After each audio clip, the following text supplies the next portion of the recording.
तो hello friend, हमारे channel पर आपका एक बार फिर से स्वागत है। तो फ्रेंड, आप सभी लोग कैसे हैं? आई होप आप सभी लोग मस्त होंगे, स्वस्थ होंगे, प्राइम व्यस्त होंगे। तो आप लोग देख सकते हैं आज मैं आप लोग के लिए नवोदय एंट्रेंस एग्जाम क्लास 11 के लिए जो कि मैथ्स का important chapter height and distance, यहाँ से लगभग एक क्वेश्चन आप लोग का रहेगा। एंड इसका आज हम लोग वन शॉट करने वाले जितने भी तरह का क्वेश्चन बनाया जा सकता है सारा क्वेश्चन हम लोग कवर करेंगे। थोड़ा बहुत जो थ्योरी है वो भी आप लोगों को बता दिया जाएगा। चलिए ज़्यादा देर नहीं करते इस वीडियो को शुरू करते हैं। चैनल के लिए नए हैं तो चैनल को कर दीजिए सब्सक्राइब एंड बेल आइकन को प्रेस कीजिए, तभी आप लोगों के पास जो है नोटिफिकेशन जाएगा। एंड मैं लाइव क्लास भी लेता हूँ, उसका भी नोटिफिकेशन आप लोग का तभी जाएगा, बेल आइकन प्रेस करेंगे तभी, ठीक है। और लाइव क्लास कितने बजे से होता है? शाम 5 बजे, इवनिंग में 5 बजे होता है। जो स्टूडेंट नहीं जानते हैं तो आप लोग लाइव क्लास अटेंड कर सकते हैं शाम 5 बजे आकर, ठीक है। चलिए आज का वीडियो हम लोग शुरू करते हैं, जिसमें हम लोग मोस्ट इंपॉर्टेंट क्वेश्चन देखने वाले हैं। 15 MCQ लाए हैं, 15 मोस्ट इंपॉर्टेंट क्वेश्चन। सबसे पहले मैं इसका थोड़ा सा थ्योरी होता है, थ्योरी ज़्यादा है नहीं, थोड़ा सा मैं डिस्कस कर देता हूँ। जो हाइट एंड डिस्टेंस है ना, हाइट एंड डिस्टेंस, इसमें हम लोग मेनली जो समकोण त्रिभुज है, ठीक है, समकोण त्रिभुज जो होता है उसी के बारे में हम लोग पढ़ते हैं, ठीक है। समकोण त्रिभुज से ही सारा प्रॉब्लम जो हम लोग सॉल्व करते हैं, राइट एंगल ट्रायंगल। तो इसमें कुछ चीज़ें हैं जो जान लेना आप लोग का आवश्यक है, कुछ चीज़ जो आप लोग का जानना आवश्यक है। इसमें देखिए, ये चीज़ तो आप लोग जानते ही है। जैसे मान लीजिए मैं ये थीटा ले लिया, कोई एंगल ले लिया, तो इसके कंपेयर में ये हमारा क्या हो गया? ये हमारा परपेंडिकुलर हो गया, ये हमारा बेस हो गया। परपेंडिकुलर मतलब लंब, बेस मतलब आधार, और ये मेरा हाइपोटेनियस हो गया इस थीटा के रिस्पेक्ट में। हाइपोटेनियस मतलब कर्ण, ठीक है। और जो कर्ण होता है वो 90 डिग्री के सामने वाला भुजा को ही हमेशा बोलते हैं, लेकिन थीटा के रिस्पेक्ट में हम लोग का परपेंडिकुलर एंड बेस बदलता रहता है। ये सारा कॉन्सेप्ट क्लियर है ना। जैसे मान लीजिए कुछ इस तरह से मैं ड्रॉ करता हूँ, थोड़ा सा थ्योरी है, मैं आप लोग बता देता हूँ। ये राइट एंगल ट्रायंगल हो गया। मान लीजिए मैं ये थीटा ले लिया, तो इस बार जो P होगा परपेंडिकुलर, ये ना होकर इस बार ये होगा, समझ रहे ना, ये होगा, ठीक है। ये होगा परपेंडिकुलर इस थीटा के रिस्पेक्ट में। H तो H ही यहाँ पर, हाइपोटेनस यही रहेगा, और बेस ये हो जाएगा। तो ये आप लोगों को समझ आना चाहिए कि बेस किसको बोलते हैं, परपेंडिकुलर किसको बोलते हैं। थीटा के रिस्पेक्ट में मतलब कि थीटा के सामने वाला जो भुजा होगा, जो साइड होगा, उसको हम लोग परपेंडिकुलर बोलते हैं, और थीटा के साथ जो साइड होगा उसको हम लोग बेस बोलते हैं, और जो 90 डिग्री के सामने वाला साइड होगा उसको हम लोग हाइपोटेनियस बोलते हैं। समझ गए अब क्या होता है? अब देखते हैं उसमें अवनमन कोण और उन्नयन कोण का कॉन्सेप्ट, ठीक है। ये हमारा थीटा हो गया, ये हमारा P हो गया, ये हमारा B हो गया, ठीक है। तो देखिए, मान लीजिए हमको देखना है इस पॉइंट को, यदि हमको देखना है यहाँ से खड़े होकर हमको इस पॉइंट को देखना है, ठीक है। तो हम लोग क्या करना पड़ेगा? अपना जो है सिर को ऊपर करना पड़ेगा, है ना, हेड को ऊपर करना पड़ेगा, तभी हम लोग देख पाएंगे इस पॉइंट को। तो ये इस पॉइंट के साथ जो एंगल बना रहा है ये थीटा, इसी थीटा को हम लोग बोलते हैं उन्नयन कोण, ठीक है। उन्नयन कोण, एंगल ऑफ एलिवेशन, इसी को बोला जाता है, ठीक है। तो ये आप लोग पता होना चाहिए। उन्नयन कोण जो है वो हमेशा नीचे ही बनता है, ठीक है, बेस के साथ। ये हमारा क्या हो गया? जमीन के साथ बनेगा, ठीक है। तो ये हो गया हमारा उन्नयन कोण, ये हमारा उन्नयन कोण हो गया, समझिए ना।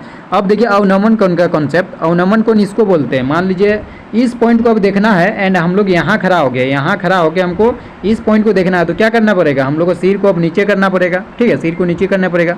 तो ये जो एंगल बनेगा, ये एंगल, ये अल्फा मान लेते हैं, ये जो एंगल बनेगा इसी को हम लोग बोलते हैं अवनमन कोण, अवनमन कोण, ठीक है। इतना आप लोग को यदि पता चल गया तो आप लोग सारा क्वेश्चन बन जाएगा। अब एक चीज़ आप लोग पढ़े होंगे क्लास 8 में, ये चीज़ पढ़े होंगे, क्या पढ़े होंगे कि एकांतर कोण पढ़े हैं ना। ये जो एंगल होता है, मान लीजिए थीटा है, तो वही एंगल ये भी होता है, ठीक है। यदि दो पैरेलल लाइन को एक प्रतिच्छेदी रेखा काटेगा तो ये जो एंगल बनता है वही हमारा ये एंगल बनता है, समझ रहे ये एंगल। तो इसलिए यहाँ पर जो है ना, यहाँ पर हमारा अल्फा इक्वल टू थीटा होगा, क्योंकि देखिए ये दोनों हमारा पैरेलल हो गया और ये हमारा एक तरह का प्रतिच्छेदी रेखा हो गया। तो ये जो एंगल होगा वही हमारा ये एंगल होगा, मतलब कि ये अल्फा जो है वो थीटा के इक्वल होगा, ठीक है। ये मान लीजिए 30 डिग्री होगा तो ये भी हमारा 30 डिग्री ही होगा, दोनों इक्वल होगा। इतना समझिए, बस इतना ही समझने की जरूरत था आप लोगों को। चलिए अब क्वेश्चन को चलते हैं। पहला क्वेश्चन देख सकते हैं क्या कहा जा रहा है। एक 6 मीटर के ऊंचे खंबे की छाया पृथ्वी पर 2√3 मीटर लंबी है, तो सूर्य का उन्नयन कोण क्या होगा, ये हमसे पूछा जा रहा है, ठीक है। तो इसको देखते हैं क्या कहा जा रहा है। सबसे क्वेश्चन में आप लोग इंग्लिश में भी पढ़ सकते हैं। The shadow of a 6 metre tall pillar is 2√3 metre long on the earth, so the elevation angle of the sun is. Elevation angle पूछा जा रहा है। सबसे पहले देखिए, जो खंबा है ये हमारा खंबा हो गया, ठीक है। मैं थोड़ा सा छोटा बनाने की कोशिश करता हूँ ताकि मैं वहाँ पर सॉल्व भी कर सकूँ। ये खंबा 6 मीटर का, मैंने 6 लिख दिया, ठीक है। 6 मीटर का ये खंबा है, देख सकते हैं। 6 मीटर ऊंचे खंबे की छाया पृथ्वी पर 2√3 मीटर लंबी है। ये मान लीजिए छाया हो गया, ये हमारा ये छाया हो गया, इसका लंबाई देखिए 2√3 मीटर लंबा दिया गया, ठीक है। ये हमारा 2√3 मीटर लंबा है। तो मैं यहाँ से मिला दिया इसको और समकोण त्रिभुज मैंने बना दिया। अब क्या पूछा जा रहा है? तो सूर्य का उन्नयन कोण होगा। उन्नयन कोण मतलब क्या? ये वाला एंगल। तो ये इस एंगल को मैंने थीटा मान लिया, तो थीटा क्या होगा इस सवाल में यही पूछा जा रहा है। तो बताइए थीटा कैसे निकाल लेंगे? tan थीटा का फॉर्मूला लगा दीजिए, ठीक है। टेन थीटा इक्वल टू क्या हो जाएगा, टेन थीटा यहाँ से इक्वल क्या होगा, पी बाई बी होता है ना, तो इस थीटा के रिस्पेक्ट में ये पी हो गया और ये हमारा बी हो गया, समझ रहे हैं ना। थीटा के सामने वाला जो भुजा होता है, जो साइड होता है, उसी को हम लोग बोलते हैं परपेंडिकुलर। तो परपेंडिकुलर बाई बेस होता है ना टेन का फॉर्मूला, तो परपेंडिकुलर क्या 6 है एंड हमारा बेस क्या है 2√3 है। तो इसको बस सॉल्व कर दीजिए और थीटा का वैल्यू निकाल दीजिए। यहाँ से टेन थीटा इक्वल टू क्या होगा बताइए, कैंसिल आउट कर दीजिए, यहाँ से ये 3 हो गया और ये कट कैंसिल करेगा तो ये हमारा √3 हो गया। मतलब ये टेन थीटा इक्वल टू √3 हो गया। √3 किसका वैल्यू होता है, टेन के किस मान के लिए √3 होता है, 60 डिग्री के लिए ना। तो टेन थीटा इक्वल टू 1060 हो जाएगा, 1060 हो जाएगा, या फिर थीटा इक्वल टू हमारा 60 डिग्री हो गया। समझ गए, थीटा इक्वल टू 60 डिग्री निकल गया। यही हमसे पूछा जा रहा था सूर्य का उन्नयन कोण क्या होगा, 60 डिग्री ऑप्शन ए में, तो ऑप्शन ए करेक्ट आंसर होगा। चलिए अब हम लोग नेक्स्ट क्वेश्चन की ओर आगे चलते हैं, क्वेश्चन नंबर 2। इसमें देखिए क्या कहा जा रहा है, सूर्य का उन्नयन कोण जब किसी सीधे खड़े खंभे की छाया और उसकी लंबाई बराबर है। देखिए यहाँ पर क्या कहा जा रहा है, इसमें भी उसी तरह का उन्नयन कोण पूछा जा रहा है। एक खंभा है एंड हमारा क्या छाया की लंबाई इक्वल होगा, दोनों का जो ये हमारा छाया हो गया। मान लीजिए खंभा की ऊंचाई h है तो छाया की लंबाई भी क्या होगा, h ही होगा। यहाँ पर बोला गया ना, जब किसी सीधे खड़े खंभे की छाया और उसकी लंबाई बराबर हो, कहा गया है कि छाया की लंबाई और जो खंभे की लंबाई दोनों बराबर है। तो ये चीज़ हो गया। तो हमसे क्या पूछा जा रहा है, तो इलेवेशन एंगल पूछा जा रहा है, उन्नयन कौन होगा, कौन सा होगा, तो ये हमारा थीटा हो गया। यही थीटा निकालने बोल रहा है, ठीक है। एक मिनट, ये जो थीटा है इसी को हमको निकालना है। तो कैसे निकालेंगे, यहाँ भी टेन थीटा का फॉर्मूला लगा दीजिए। यहाँ एच की जगह आप लोग कुछ भी मान सकते हैं, दो इक्वल दिया है ना, खंभे की लंबाई और जो छाया की लंबाई दोनों इक्वल दिया है। एच की जगह मैं एक्स भी मान सकता हूँ, जो आप लोग को मानने में सुविधा हो। मैंने दोनों के एच ही माना क्योंकि दोनों जो है इक्वल है। तो टेन थीटा का फॉर्मूला लगा दीजिए। टेन थीटा के परपेंडिकुलर बाई बेस होता है, परपेंडिकुलर इस पर क्या हो जाएगा, ये हमारा परपेंडिकुलर हो गया, ये हमारा बेस हो गया थीटा के रिस्पेक्ट में, समझ गए। तो ये एच बाई एच मतलब कि टेन थीटा इक्वल टू हमारा 1 हो गया, है ना। टेन थीटा यहाँ से क्या हो गया 1 हो गया। अब बताइए टेन थीटा 1 कब होता है, जब थीटा इक्वल टू 45 डिग्री होता है ना, थीटा इक्वल टू 45 डिग्री होता है, तब टेन थीटा इक्वल टू हमारा 1 देता है। तो 45 डिग्री किस में होगा, ऑप्शन सी में होगा। पाई बाई 4 लिखा है ना, पाई बाई 4 का ही मतलब होता है 45 डिग्री। मैंने बताया था पाई का जगह आप लोग लिख सकते हैं 180 डिग्री, उसके बाद सॉल्व कर सकते हैं। तो पाई बाई 4 करेक्ट आंसर होगा, 180 बाई 4 कीजिए ना, 45 डिग्री आ जाएगा, ठीक है। तो ऑप्शन सी आप लोग करेक्ट आंसर होगा।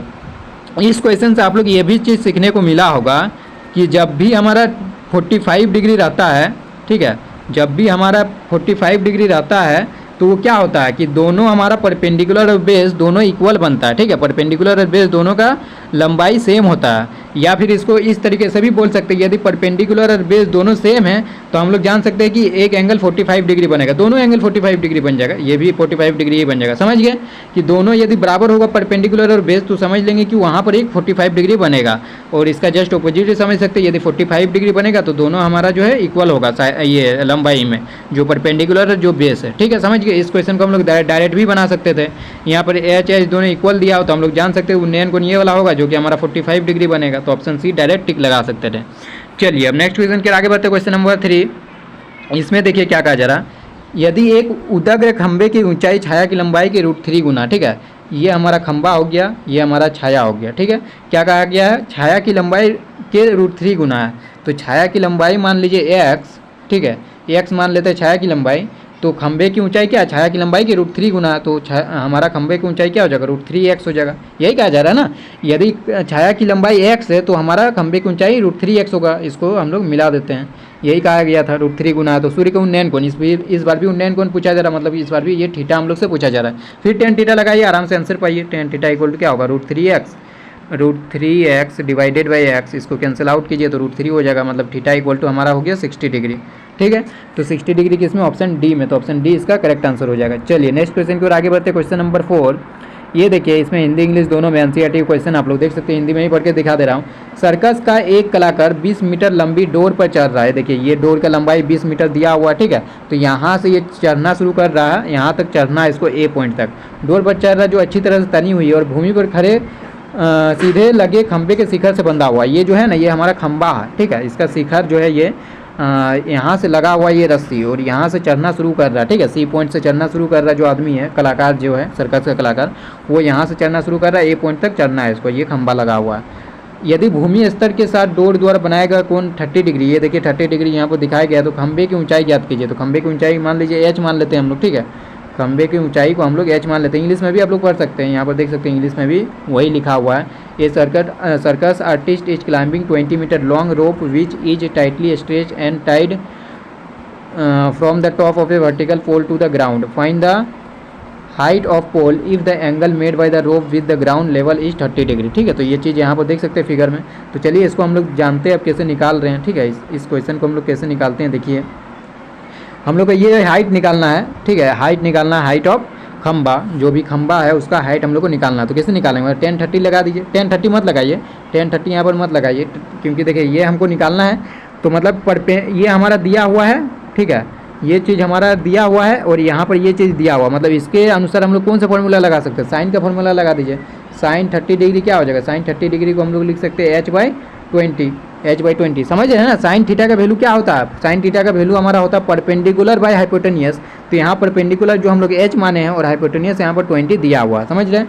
और साइन 30 का वैल्यू क्या हो जाएगा, 1/2 हो जाएगा। 1/2 इक्वल टू h/20। यहाँ से h निकाल लीजिए, h इक्वल टू क्या हो जाएगा, h इक्वल टू 20/2 हो जाएगा। इसको कैंसिल आउट कीजिए तो ये हमारा 10 मीटर हो गया, 10 मीटर हो गया। ठीक है, तो इसका आंसर जो है 10 मीटर करेक्ट आंसर होगा। मैंने ऑप्शन नहीं रखा है। ठीक है, इसका 10 मीटर करेक्ट आंसर होगा, ऑप्शन मैंने नहीं रखा। चलिए नेक्स्ट क्वेश्चन के आगे बढ़ते, क्वेश्चन नंबर 5। इसका आंसर आप लोगों को देना है, बताइए क्या आंसर होगा। एक मीनार, ये देखिए हाइट एंड डिस्टेंस जो चैप्टर है ना, बहुत ईजी चैप्टर हो जाता है उन लोग के लिए जो जिसका ट्रिग्नोमेट्री अच्छा है। थोड़ा बहुत भी अच्छा होगा तो आप लोग आराम से जो है इस चैप्टर से क्वेश्चन बना सकते हैं। एक मीनार से 100 मीटर दूर स्थित बिंदु पर मीनार का उन्नयन कोण 60 डिग्री। इस पर उन्नयन कोण दिया हुआ, तो मीनार की ऊंचाई क्या होगा। ठीक है, ये हमारा मीनार हो गया एंड इसका उन्नयन कोण कितना दिया हुआ है, ये हमारा 60 डिग्री दिया हुआ है। और क्या दिया हुआ, 100 मीटर दूर स्थित बिंदु पर मीनार की उन्नयन कोण, ये हमारा 100 मीटर दिया हुआ। ठीक है, क्या दिया हुआ, एक मीनार से, ये हमारा मीनार हो गया, से 100 मीटर दूर स्थित बिंदु, तो ये हमारा 100 मीटर ये चीज़ दिया हुआ। ठीक है, ये हमारा 100 मीटर दिया हुआ है। मीनार के उन्नयन कोण 60 डिग्री, तो मीनार की ऊंचाई क्या होगा, मीनार की ऊंचाई को हम लोग h मान लेते हैं। ये h हमसे पूछा जा रहा है क्या होगा। तो बताइए, इस बार भी हम लोग 10-60 लगा दीजिए। 10-60 लगाएंगे तो क्या लिख सकते हैं, 10-60 को h/100 लिख सकते हैं, परपेंडिकुलर बाय बेस। ठीक है, और 10-60 का वैल्यू क्या होता है बताइए, √3 होता है। तो √3 इक्वल टू हमारा हो गया h/100। यहाँ से h इक्वल टू क्या निकल गया, h इक्वल टू 100√3 निकल गया। ठीक है, तो 100√3 किसमें, ऑप्शन ए में। तो ऑप्शन ए जो है इस क्वेश्चन का सही जवाब हो जाएगा। चलिए हम लोग नेक्स्ट क्वेश्चन के आगे बढ़ते हैं, क्वेश्चन नंबर 6। इसमें देखिए ये भी एनसीईआरटी क्वेश्चन मैंने उठाया है, जिसमें क्या पूछा जा रहा है, देखिए आंधी आने से एक पेड़ टूट जाता है। ठीक है, आंधी आया और एक पेड़ जो है टूट गया और टूटा हुआ भाग इस प्रकार मुड़ जाता है कि शिखर जमीन को छूने लगता है। मतलब इस तरह से बोला जा रहा है, ये हमारा पूरा पेड़ था, ये पूरा पेड़ था। ठीक है, ये हमारा पूरा पेड़ था। यहाँ से क्या हुआ कि इतना भाग जो है, इतना भाग टूट गया। ठीक है, और टूटा हुआ भाग क्या हुआ, इधर घूम गया, मतलब ये इस तरह हुआ। ये हमारा देखिए, पहले तो पेड़ का लंबाई इतना बड़ा था। ठीक है, इतना था, लेकिन अब टूट गया और इतना रह गया। और जो टूटा वाला भाग था, ठीक है, ये इतना लंबा था, ये पूरा पेड़ का लंबाई था। लेकिन क्या हुआ, ये जो ब्लू कलर में दिखाया इतना भाग टूट गया। ठीक है, इतना भाग टूट गया और जो टूटने के बाद क्या हुआ, पेड़ झुक गया, इस तरह से झुक गया। ठीक है, तो यहाँ से हम लोग मिला देते हैं। अब यहाँ से हम लोग इसको मिला देते हैं एंड क्या बोला जा रहा है, टूटा हुआ भाग इस प्रकार मुड़ जाता है, शिखर जमीन को छूने लगता है और इसके साथ 30 डिग्री कोण बनाता है। ये एंगल जो है हमारा 30 डिग्री दिया हुआ है, ये 30 डिग्री एंगल बनाता है। पाद बिंदु की दूरी जहाँ पेड़ का शिखर जमीन को छूता 8 मीटर, ये हमारा 8 मीटर दिया हुआ है, ये 8 मीटर दिया हुआ है। तो पेड़ की ऊंचाई ज्ञात कीजिए, पेड़ की ऊंचाई क्या होगा, ये हमसे पूछा जा रहा है, हाइट ऑफ पेड़। तो हाइट निकालना है पेड़ का ऊंचाई, तो पेड़ का ऊंचाई बताइए कैसे निकालेंगे। पेड़ पूरा तो यहाँ तक भी है ना, देखिए ये वाला भी हो जाएगा, वो जो ब्लू भाग वाला ये भी हो जाएगा, इसमें दोनों मतलब जोड़ना पड़ेगा। यदि इसको x मान लिए और इसको h मान लिए तो पेड़ का ऊंचाई जो होगा h+x हो जाएगा, समझ रहे हैं। तो चलिए इस क्वेश्चन को हम लोग आगे बढ़ते हैं एंड बनाने की कोशिश करते हैं। इंग्लिश में भी आप लोग पढ़ सकते हैं, मैं व्हाइट पेज ले लेता हूँ, व्हाइट पेज में हम लोग इस क्वेश्चन को बनाते हैं। ये जो हमारा पेड़ था, ठीक है, ये हमारा पेड़ था और आधा भाग टूट गया, यहाँ मैं बना देता हूँ, आधा भाग टूट गया और इस तरह से झुक गया। ठीक है, तो ये हमारा x दिए थे, इसका h एंड ये हमारा 8 था, ये 30 डिग्री था। तो हमको निकालने बोला पेड़ की ऊंचाई, पेड़ का ऊंचाई क्या होगा h+x। ठीक है, तो चलिए निकालते हैं इसको। एक बार हम लोग एक बार लगा दीजिए tan थीटा, तो tan 30 क्या हो जाएगा, tan 30 यहाँ लगा दीजिए, tan 30 इक्वल टू हो जाएगा हमारा h/8। यहाँ से h निकाल लीजिए आराम से। tan 30 का वैल्यू क्या होता है, 1/√3 होता है ना, तो 1/√3 इक्वल टू h/8। तो यहाँ से h निकल गया ना, h इक्वल टू क्या निकल गया, 8/√3। ठीक है, h निकल गया 8/√3। अब हम लोग x निकाल लेते हैं और दोनों को जोड़ देंगे तो हमारा फाइनल आंसर निकल जाएगा। तो x निकालने के लिए हम लोग क्या लगा सकते हैं, x निकालने के लिए हम लोग लगा दीजिए एक बार। देखिए ये बेस दिया हुआ है, ये थीटा हुआ ना, थीटा के रिस्पेक्ट में ये बेस हुआ, ये हाइपोटेनियस हुआ, तो cos थीटा लगा दीजिए, cos 30 लगा दीजिए। cos 30 लगाएंगे तो क्या हो जाएगा बताए, cos 30 यदि लगाएंगे तो ये हम लोग लिख सकते हैं बेस बाय हाइपोटेनियस, मतलब 8/x हो जाएगा। यहाँ से हमारा x क्या निकल जाएगा, x निकालिए क्या हो जाएगा 8/cos 30, और cos 30 का वैल्यू हमारा क्या होता है, cos 30 का वैल्यू √3/2 होता है। तो यहाँ पर √3/2 मतलब कि ये हमारा x जो हो गया 16/√3 हो गया। तो मैंने बताया जो पैर की ऊंचाई क्या होगा, पैर की ऊंचाई जो हमारा होगा वो पूरा ये h + x होगा। तो पैर की ऊंचाई पूछा जा रहा था, तो पैर की ऊंचाई क्या होगा h + x, h + x होगा। h का वैल्यू क्या होगा 8/√3 एंड x का वैल्यू हम लोग क्या निकाले 16/√3। तो इसको सॉल्व कर दीजिए, कितना होगा 24/√3, 24/√3। अब √3 ऊपर नीचे मल्टीप्लाई और डिवाइड कर दीजिए, तो ये हमारा क्या हो जाएगा बताइए, ये 24√3 और डिवाइडेड बाई नीचे क्या होगा √3 × √3, ये तो हमारा 3 बन जाएगा। तो ये हमारा 3 बन गया। अब इसको कैंसिल आउट कीजिए, ये हमारा 8 बन गया। मतलब कि फाइनल आंसर जो होगा वो हमारा क्या निकला 8√3। ठीक है, 8√3 हम लोग का फाइनल आंसर निकला। ठीक है, यहाँ पर 8 ये कैंसिल आउट करके लिखे और यहाँ पर √3 ऑलरेडी था। तो 8√3 जो है हम लोग का आंसर आया। समझिए ना, एक बार फिर से देख लीजिएगा जिसको समझ में नहीं आया। तो 8√3 इसका आंसर होगा, मैंने ऑप्शन नहीं रखा है। 8√3 जो है इस क्वेश्चन का हमारा आंसर हो जाएगा। चलिए नेक्स्ट क्वेश्चन की ओर चलते हैं हम लोग। क्वेश्चन नंबर 7 में क्या कहा जा रहा है, देखिए जब टेलीफोन स्तंभ की ऊंचाई और उसकी छाया की लंबाई का अनुपात √3:1 है तो उन्नयन कोण क्या होगा। ये भी उसी टाइप का क्वेश्चन है, उन्नयन कोण इसमें भी पूछा जा रहा है। इसमें क्या कहा जा रहा है, देखिए ये हमारा क्या हो गया टेलीफोन स्तंभ हो गया। ठीक है, टेलीफोन स्तंभ हो गया और टेलीफोन मतलब कॉलम हो गया। ठीक है, टावर बोलिए जो बोलिए, उसकी छाया की लंबाई का अनुपात दिया गया। ये हमारा छाया हो गया। और देखिए मैं इसको पहले समकोण त्रिभुज बना लेता हूँ, राइट एंगल ट्रायंगल। उसके बाद क्या बोला जाए, छाया खंबे की मतलब टेलीफोन स्तंभ की ऊंचाई और उसकी छाया की लंबाई का अनुपात दिया गया है। ठीक है, तो पहले क्या है टेलीफोन स्तंभ की ऊंचाई, तो टेलीफोन स्तंभ की ऊंचाई मान लीजिए √3x, तो ये हमारा हो जाएगा x। तब तो इसको अनुपात देखिए ना, इसका अनुपात लीजिए तो √3:1 हो जाएगा ना, समझ रहे हैं ना। तो उन्नयन कोण मतलब थीटा क्या होगा, ये थीटा ले लीजिए, थीटा क्या होगा तो tan थीटा लगा दीजिए, फिर से आंसर पाइए √3x divided by x, cancel out कीजिए √3 मतलब थीटा = 60 डिग्री हो गया। 60 डिग्री किसमें, ऑप्शन सी में। तो 7 का ऑप्शन सी करेक्ट आंसर हो जाएगा। चलिए नेक्स्ट क्वेश्चन की ओर आगे बढ़ते हैं। क्वेश्चन नंबर 8, इसमें क्या कहा जा रहा है, देखिए क्वेश्चन नंबर 8 में कहा जा रहा भूमि के एक बिंदु से जो मीनार के पाद बिंदु से 30 मीटर की दूरी पर है, मीनार के शिखर के उन्नयन कोण 30 डिग्री है, तो मीनार की ऊंचाई ज्ञात कीजिए। देखिए आप लोग इंग्लिश में भी पढ़ सकते हैं, the angle of elevation of top of tower from A point on the ground which away from the foot of tower is 30 degree, find the height of the tower. तो देखिए क्या कहा जा रहा है, भूमि के एक बिंदु से, ठीक है, तो ये कोई भी पॉइंट ले सकते हैं जो मीनार के पाद बिंदु 30 मीटर की दूरी पर है। तो ये हमारा मीनार हो गया और इसके पाद बिंदु से कितना 30 मीटर की दूरी पर है ये पॉइंट। ठीक है, ये पॉइंट लेने बोल रहा था, भूमि के एक बिंदु से जो मीनार के पाद बिंदु 30 मीटर की दूरी पर है, मीनार के शिखर के उन्नयन को, ये हमारा उन्नयन कोण दे दिया गया है, कितना दिया हो 30 डिग्री, ये हमारा 30 डिग्री दिया हुआ, ये हमारा 90 हो जाएगा समकोण त्रिभुज। तो मीनार की ऊंचाई क्या होगा, h मान लीजिए मीनार की ऊंचाई, बस इसमें भी tan थीटा लगा दीजिए। tan 30 = क्या हो जाएगा, tan 30 = हो जाएगा h/30 और tan 30 का वैल्यू क्या हो जाता है 1/√3। तो ये हमारा h/30 हो गया। तो बताइए h का वैल्यू क्या निकल गया, h का वैल्यू हमारा निकल गया 30√3 निकला ना। अब √3 ऊपर नीचे मल्टीप्लाई और डिवाइड कर देना है, तो बताइए क्या हो जाएगा, ये हमारा हो गया 30√3 डिवाइडेड बाई में 3 हो जाएगा, इसको कैंसिल आउट कीजिएगा तो क्या हो गया 10√3। तो h जो हमारा 10√3 आंसर आ जाएगा, 10√3। तो इस चीज़ का, इस क्वेश्चन का जो आंसर होगा 10√3 फाइनल आंसर होगा। तो इस तरह से ही आप लोग सारा क्वेश्चन रहेगा, बहुत ईजी लग रहा होगा आप लोग का, और भी क्वेश्चन करवाऊंगा, टेंशन मत लीजिए। तो इस टाइप का जितना भी क्वेश्चन रहेगा आराम से आप लोग तुरंत बना सकते हैं 1 मिनट के अंदर में। ठीक है, चलिए नेक्स्ट क्वेश्चन क्या कहा जाए, 3 मीटर ऊंची उदग्र मीनार के पास से 3 मीटर दूर स्थित बिंदु पर मीनार की चोटी का उन्नयन कोण इनमें से कौन है। ये तो बहुत ईजी क्वेश्चन है, क्योंकि मैंने आप लोगों को ट्रिक बताया था। क्या ट्रिक बताया था, ये देखिए पहले मैं तो फिगर बना लेता हूँ। 3 मीटर ऊंचा है, तो ये हमारा 3 मीटर ऊंचाई दे दिया, मीनार के पास बिंदु 3 मीटर दूर स्थित, ये हमारा 3 मीटर ये भी दिया हुआ है। एंड कहा जा रहा है मीनार की चोटी का उन्नयन कोण क्या होगा, बताइए। ये एंगल पूछा जा रहा है, थीटा मान लीजिए, ये हमारा 90। तो थीटा क्या होगा, मैंने बताया ना, यदि परपेंडिकुलर और बेस दोनों इक्वल रहेगा तो ये हमारा कितना डिग्री का एंगल बनता है 45 डिग्री ना। तो डायरेक्ट टिक लगा सकते हैं 45 डिग्री, अदरवाइज आप लोग बना भी सकते हैं। ठीक है, ये 3 ये थीटा हो गया, ये 90 डिग्री। tan थीटा निकालने बोल रहा है, tan थीटा = 1 निकलेगा, 3/3 जो कि 1 निकला। और 1 क्या होता है, थीटा = 45 डिग्री के लिए 1 आता है ना। तो 45 डिग्री आराम से आंसर लगा सकते हो, ऑप्शन बी। चलिए नेक्स्ट क्वेश्चन की ओर चलते हैं। क्वेश्चन नंबर 10, इसमें देखिए क्या कहा जा रहा, भूमि से 60 मीटर की ऊंचाई पर एक पतंग उड़ रही है। पतंग में लगी डोरी को अस्थायी रूप से भूमि के एक भूमि के एक बिंदु से बांध दिया गया, ठीक है। भूमि के साथ डोरी का झुकाव 60 डिग्री यह मानकर कि डोरी में कोई ढील नहीं है, डोरी की लंबाई ज्ञात कीजिए। देखिए इसमें क्या कहा जा रहा, 60 मीटर की ऊंचाई पर पतंग उड़ रहा, ठीक है। तो ये हमारा पतंग हो गया, यहाँ पर पतंग उड़ रहा, ठीक है। पतंग उड़ रहा है जो कि 60 मीटर की ऊंचाई पर है।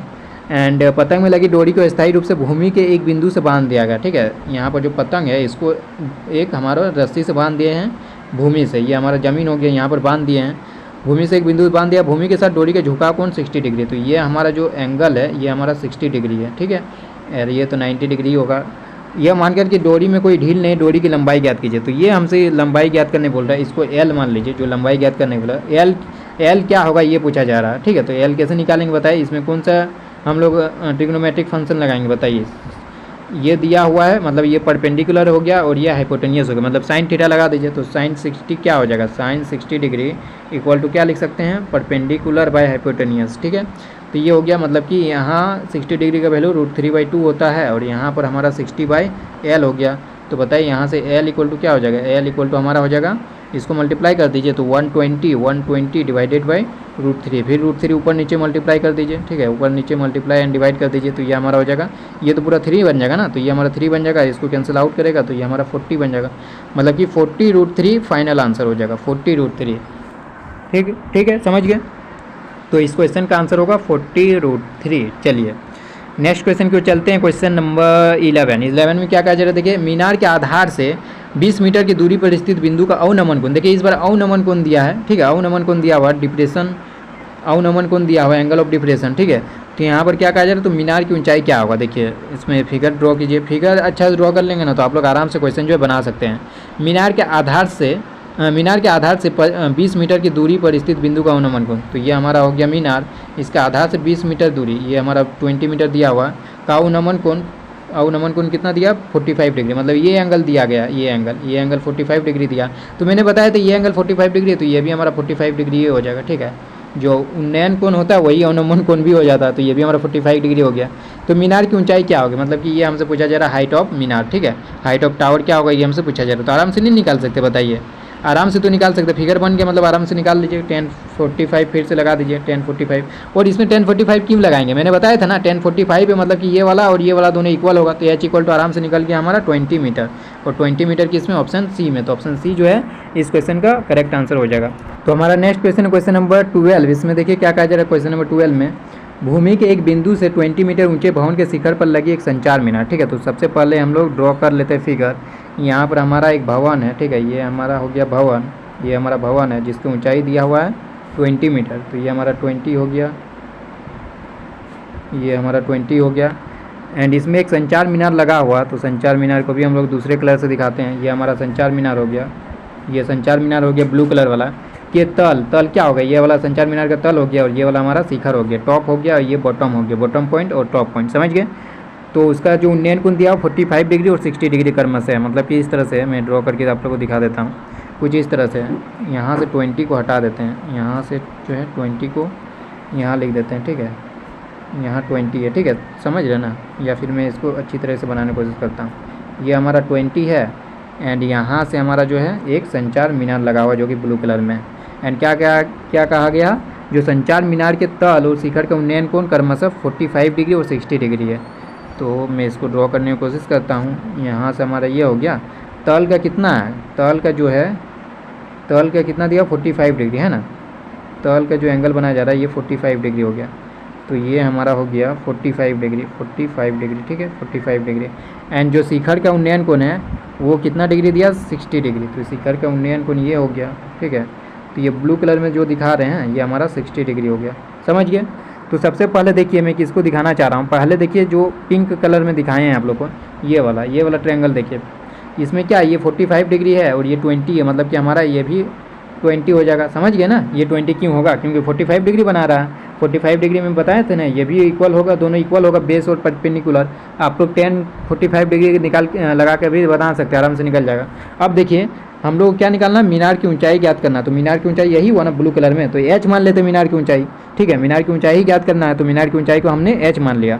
अब ये वाला ट्रायंगल को देखिए, जो ब्लू कलर में आप लोगों को दिखाए हैं, वो ब्लू कलर वाला ट्रायंगल को देखिए जिसमें 60 डिग्री बन रहा है। ठीक है, तो बताए tan 60 को क्या लिख सकते हैं, tan 60 को क्या लिख सकते हैं बताए, परपेंडिकुलर बाई बेस होता है ना, तो परपेंडिकुलर क्या है हमारा h प्लस 20 हो जाएगा, एंड बेस क्या हो जाएगा, बेस हमारा 20 हो जाएगा, और tan 60 का वैल्यू हमारा होता है √3। ठीक है, तो इसको इस साइड ले आइए, 20 को इस साइड ले आइए, और tan 60 की जगह √3 पुट कर दीजिए, तो ये हमारा हो गया h प्लस 20।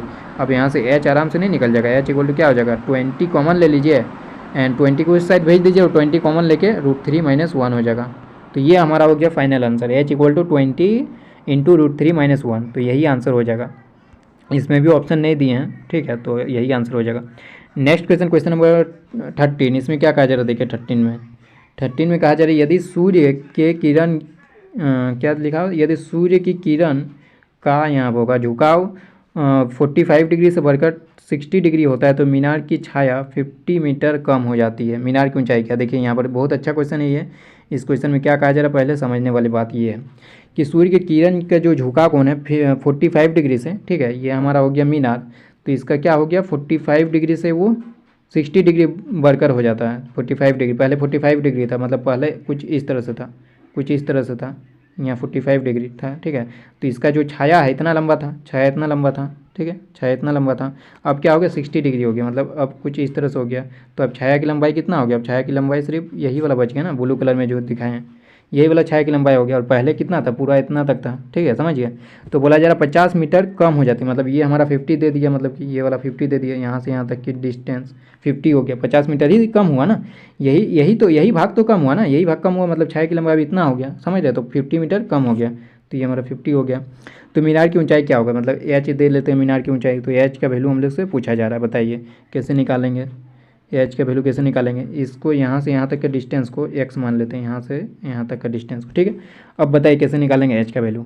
सबसे पहले तो हम लोग tan 45 डिग्री लगाते हैं, tan 45 डिग्री लगाएंगे तो क्या बनेगा, मैंने बताया था वैसे भी tan 45 डिग्री लगाएंगे तो ये वाला और ये वाला दोनों इक्वल हो जाएगा, समझ रहे हैं ना, तो मैंने तो बताया, तो डायरेक्ट लिख देता हूँ, अदरवाइज आप लोग tan 45 डिग्री लिख के भी कर सकते हैं। तो हमारा एच इक्वल टू जो होगा वो ये दोनों के सम के इक्वल होगा, 50 + x।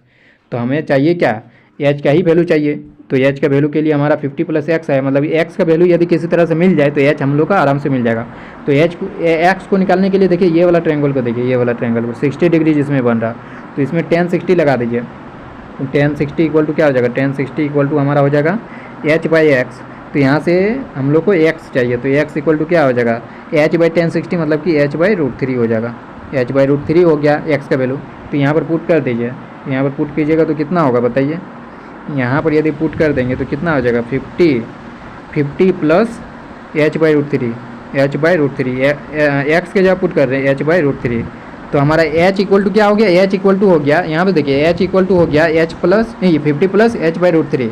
तो यहाँ पर h कॉमन ले लीजिए। ठीक है, मैं फिर से लिख देता हूँ आप लोग को, h जो हुआ था वो हमारा कितना होता है 50 प्लस h/√3। अब h इस साइड ले आए h/√3 को और कॉमन ले लीजिए, h को, h कॉमन ले लेंगे तो क्या हो गया h, एंड यहाँ पर हो गया 1 - 1/√3 एंड इक्वल टू 50 हो गया। ठीक है, यहाँ से सॉल्व कीजिए क्या आ जाएगा, यहाँ से हमारा हो गया, यहाँ से हमारा कोई √3 - 1 डिवाइडेड बाई √3। ठीक है, √3 - 1 डिवाइडेड √3 इक्वल टू 50।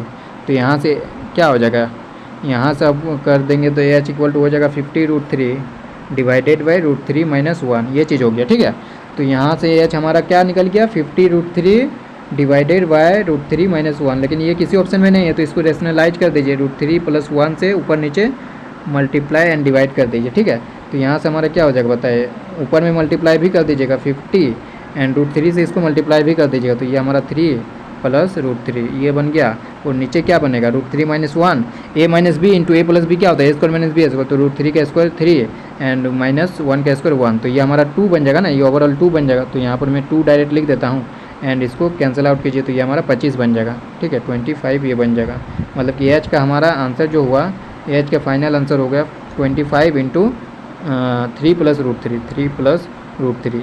ये किसी ऑप्शन में दिख रहा, ये आप लोग को ऑप्शन नंबर बी में दिख रहा, तो ऑप्शन बी करेक्ट आंसर होगा। चलिए, ये अच्छा क्वेश्चन था, लंबा थोड़ा क्वेश्चन था।